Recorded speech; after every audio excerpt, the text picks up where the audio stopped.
天凌晨12点半左右，国道3号南下24.9公里木栅路段，当时正一名20岁的男性驾驶，他疑似是车子打滑撞到了路边的电线杆，整个人飞出车外，不治死亡。警消人员和好心的民众4个人合力将受伤的驾驶抬到担架上。就在8号凌晨12点多，国道3号南下24.9公里处木栅路段，一名20多岁的男子开着黑色的宾士，疑似天雨路滑撞上路边的电线杆，驾驶当场飞出车外。我们开到一半，然后前面有一台车拦我们，可是他们现在走了。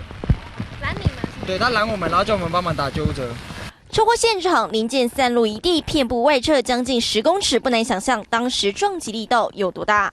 就是撞击这个灯杆应该是失控了啊，车子它已经分解了嘛，想必在撞击力量上是蛮大的。相关人的资料他是到院前已经往生，那至于他身份我们还在查证。警消人员在大雨中拿着手电筒来回检视，就怕车内还有其他的受难者。